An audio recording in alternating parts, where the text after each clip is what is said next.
I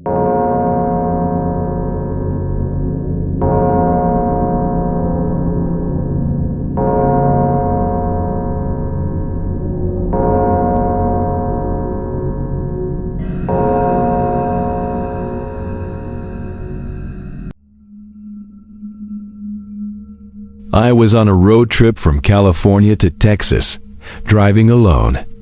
It was already way past midnight. The road was empty, just my headlights cutting through the desert dark. I was exhausted. My arms ached, my eyes were heavy, and even the radio couldn't keep me awake anymore. I glanced at the GPS, hoping for a rest stop or something. Finally, a tiny dot popped up, a motel, called Desert Inn. From the outside, it looked like any other rundown roadside motel. Flickering red neon sign, faded paint on the walls, and only one bright light still shining in the lobby. I thought, it's just for a nap. As long as it's cheap and close to the highway, I'm good. When I pulled in, something already felt off. Not a single other car in the parking lot. Usually, motels along highways always have other guests, but this one, dead quiet. I wondered if it was closed, but that one lobby light was still on. I grabbed my backpack and went inside. There was an old woman behind the front desk. Her face was pale, and her eyes looked like she'd just woken up or like she hadn't slept in years. And the strange part, when she saw me, her eyes widened. Just for a second. Then, in a slow, clear voice, she asked, "Are you sure you want to stay here tonight?" I just gave a tired smile, trying to hide how drained I was. "Just need a quick nap," I said. She didn't reply. Just reached behind her, grabbed a key from an old iron rack, and handed it to me. "Room 7, she said. Her voice flat, emotionless. I took the key and walked toward the hallway. The motel had 2 floors, but my room was on the ground level. The hallway was long and freezing, which was weird. It's Arizona. I had to grab my jacket. It wasn't just cold, it felt like the cold was coming from inside the walls. The farther I walked, the quieter it got. No TVs, no voices, no sound at all, except for my footsteps and the distant hum of an old AC unit. I stopped in front of room 7. The number on the door was slightly crooked, one digit nearly falling off. The light above it flickered. The door looked like it hadn't been opened in years, but I was way too tired to care. I unlocked it and slowly pushed the door open. It creaked like it was screaming after being untouched for decades. The room was tiny. One double bed, a small wooden table, and a yellowish lamp. An old tube TV sat on the desk with a filthy remote. The walls were faded beige, and a dusty painting of a cactus hung crooked above the bed. I dropped my bag, kicked off my shoes, and crashed onto the mattress. It was stiff, but I didn't care. I needed sleep. Just as I started to drift off, the room light went out. At first, I thought it was a power outage, but the TV and AC were still running. I reached for the lamp, nothing. I tapped the switch a few times. Still dead. So I grabbed my phone and turned on the flashlight. That's when I saw a dot in the corner of the room. A shadow, tall, still, like someone standing. At first I thought it was just the shadow of the painting, but the shape didn't match. It had a head, shoulders, arms. I sat up in bed, heart racing. My eyes stung from being so tired, but I knew what I saw. And I knew It wasn't part of the furniture. I stepped toward it slowly. But suddenly, knock, knock, knock.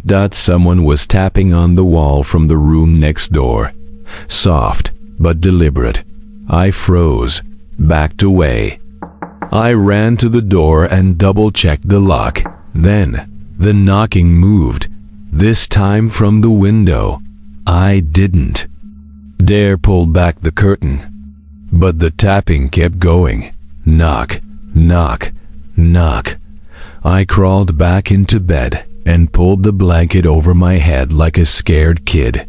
But then, the tapping stopped and was replaced by whispers I couldn't understand. The words. It wasn't English. It wasn't anything I knew. Just hissing sounds.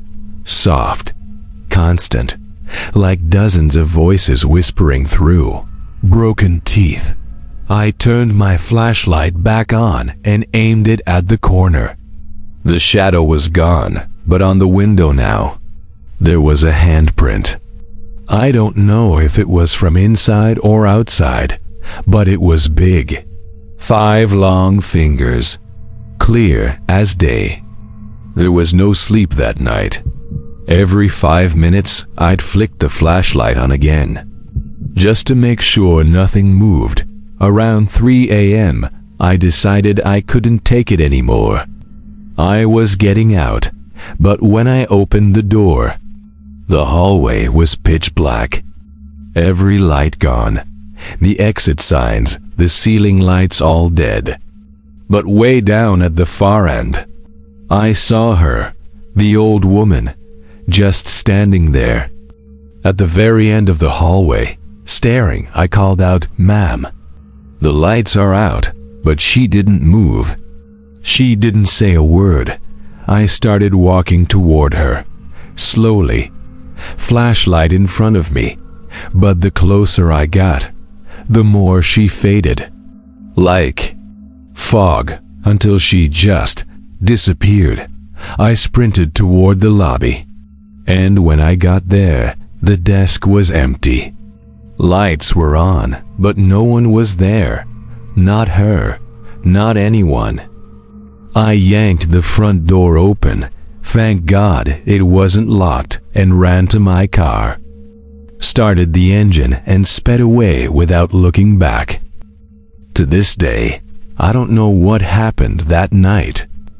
I looked up Desert Inn later, and it turns out it was shut down in the 90s after a murder case. But somehow, it was open again. Or maybe I stepped into a place I wasn't supposed to find. Sometimes, I still hear knocking in the middle of the night, and sometimes, whispers. And when I close my eyes, I still see that hallway, still hear that question. Are you sure you want to stay here tonight? After a long day on the road, I thought that night would finally be peaceful. But I was dead wrong. It was around 1 a.m. when I started to drift off. The room was dead quiet, just the old AC unit wheezing every now and then before it shut off. Again, then suddenly, I heard it. Footsteps. Above me. Slow, heavy. My eyes snapped open. My heart was pounding. The footsteps continued steady, deliberate. Sometimes they stopped like they were listening. Then they'd start again. But here's the thing. This motel doesn't have a second floor. The sound was real. I know the difference between rodents, plumbing, and this. This was a person. A large one, pacing back and forth. Right above my bed. I froze. Didn't even dare to breathe loud. I just lay there, staring at the cracked ceiling, barely blinking. It felt like if I moved, the sound would stop, then whatever it was might drop down. Eventually, the sound stopped, but before I could even feel relieved. Knock, knock, knock dot from the bathroom dot inside the bathroom dot my breath caught in my throat. I stared at the half-closed bathroom door. The hallway light barely reached inside, but I could see a faint silhouette behind it, just enough to know something was there. I got up slowly. My legs were shaking. The carpeted floor still creaked under me, even though I was trying to tiptoe. I kept telling myself, maybe it's a rat. Maybe it's just the pipes. Maybe I'm overtired. But when I finally pushed the bathroom door open, nothing. No one. The mirror above the sink was fogged up. But I hadn't used the faucet. There wasn't a single drop of water running. The steam just appeared, all on its own. And slowly, through the fog, I saw marks forming. Not random smudges. Writing. Asterisk. I stood there, watching as a finger traced letters into the condensation, slow, deliberate strokes. You shouldn't be here. I went cold all over. Every hair on my body stood up. I didn't wait. I grabbed my backpack, still mostly packed, and bolted. Didn't care about the money I paid. I yanked open the door, ready to run. But the hallway was different. Longer. Much longer than I remembered. Darker, too. The overhead lights were off, except for one flickering at the far end. And then I noticed something else. All the doors were wide open, not ajar, fully open. I stood there, frozen. I couldn't go forward, couldn't go back either. And from every open door, someone was standing there. Just standing. One figure per room. All of them staring straight at me. Their heads tilted. Bodies twisted like they'd been broken and stitched. Back wrong. Faces ruined. One had a mouth torn open up to the cheek. Another had hollow sockets where eyes should have been. All of them silent. But I knew they saw me. And they were waiting. I ran. Didn't care where. Just ran. But no matter how far I went, the hallway kept stretching. The exit never got closer. I was gasping, panicking, and then slam. One of the doors suddenly shut by itself. I turned around. One of those things was no longer in its doorway. It was now standing in the middle of the hallway, blocking my path, moving slowly toward me.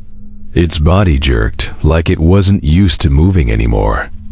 The sound it made, like flesh being torn from bone, was unforgettable. I screamed, ran harder than I ever have. Finally reached the end and threw open the exit door. But outside. It wasn't the parking lot. It wasn't the highway. It wasn't Arizona. I stood in the middle of a massive, black void. The ground was wet, muddy.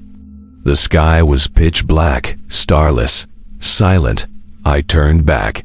The motel was gone. I just stood there.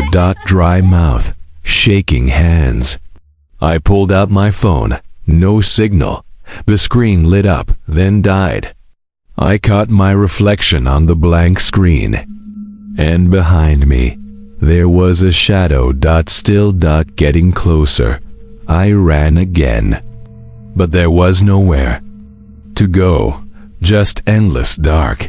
I ran in circles until finally I fell, like I stepped into nothing. Everything went black. The air was gone. And from far away, I started hearing laughter. Small, childlike, but warped. It echoed in every direction, like it didn't belong in our world. I must have blacked out. Because when I woke up, I was in my car, parked in front of the motel. The sun was up. Looked like 7 a.m. My clothes were filthy, my shoes caked in mud. My shirt had a tear on the shoulder. I looked up at the building. Just an abandoned shell, broken windows, doors off their hinges. Like it hadn't been used in years. I still don't know what really happened that night. But one thing's for sure. That place was never just a motel, and I'm never going back. I remember the exact second my feet hit the gravel outside that hallway from hell, even though panic was still clinging to my chest. Somehow, thankfully, the hallway opened straight into the parking lot. I didn't look back. I ran, sprinting, straight to my car, yanking the door open like my life depended on it. I floored it. Desert highway, smooth road, my tires cut through the night air like a blade. The Arizona wind pushed back against me, but I kept going. 20 minutes later, I finally pulled into a gas station. My whole body was shaking. I stepped out, hands trembling, skin pale like I hadn't seen sunlight in days. I tried to breathe in the cold air, but my mind was still racing like the engine under my hood. There was a gas station attendant, a young guy just starting his shift. He took one look at me and his face shifted from casual to concerned. "You okay, man?" he asked. I swallowed hard and said, almost whispering, "I just came from the Desert Inn Motel." My voice cracked. He froze. Then, slowly, he said, "That place burned down 5 years ago. No one's been there since." My mind blanked. He went on to explain there was a massive fire. People died. The motel shut down for good. It was repaired for a while, but never reopened. He said it was strange the neon sign was still on, like it didn't know it was supposed to be dead. I was stunned. Everything I'd seen, the old woman, room 7, the endless hallway, the bloody writing on the mirror, the face with no eyes, none of it made sense. The motel looked fine. No signs of fire. The windows were clean. The sign still glowed red. I went back to my car, my hands still shaking. I opened my dashcam footage, just in case I had imagined it all. I had recorded the motel from a distance as I pulled away. When I replayed the clip on my screen, the motel looked dim, empty. But in the window of room 7 there was a shadow, a tall figure, just standing there, watching. I kept driving, never stopped, never looked back. But that feeling didn't leave me, that sense that something was still following. When I finally got home that night, I crashed onto my couch, but even then, I heard it, footsteps, above me. Only. My house is 1 floor. I checked the ceiling, the attic, the walls. Nothing. Just silence. But I heard it. A few weeks later, I started digging online. Old news archives, forgotten forums. That's when I found it. Room 7. A child went missing there months before the fire. No body was ever found. The motel manager died in the front office, reportedly after telling someone that the old woman never left. What really chilled me? There's no record of a front desk lady matching who I saw that night. None of the post-fire employees were her. Her name tag didn't match anyone living or dead. I'm convinced now. I didn't speak to a person that night. I spoke to a ghost. Since then, I refuse to even drive through Arizona. I'll reroute my entire trip just to avoid that stretch of highway. Some nights I still wake up sweating. I see her eyes in my dreams empty, but staring straight into me. And every time she says the same thing, "You should not have come back." What scares me the most? You never really know when you're being watched. You think you're safe in your bed, but then you hear it. Footsteps. Overhead. But there's no upstairs. No. Second floor. I swear now I sleep with sea salt on the nightstand. Not for superstition. Just because. I'm afraid something might slip through the cracks. And I never turn off my lamp. I still have the key. Room 7. I found it in my wallet the next day, like it followed me home. It wasn't burned. Just scratched, as if it had been buried in sand. I never used it again, but I couldn't throw it away either. It's a reminder, a warning, a promise. I made a rule after that night. Never stay somewhere you didn't book in advance. Never trust a motel with no guests. Never follow strangers. Voice past midnight.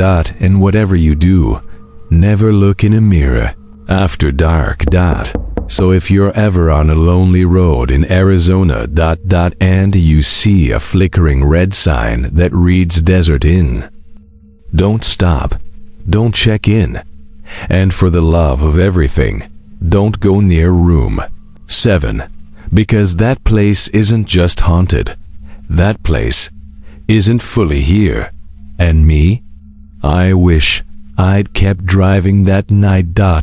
Because the one thing I know for sure, I'll never go back.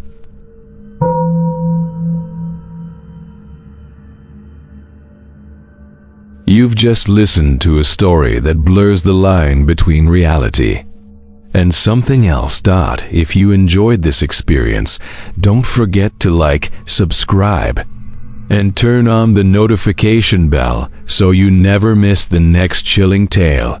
Have your own strange or unexplainable encounter, a moment you still think about at night? Share your story with us. Send it to your email here. Who knows?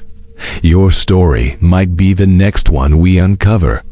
This is Desert Files, where the veil between our world and the unknown wears thin.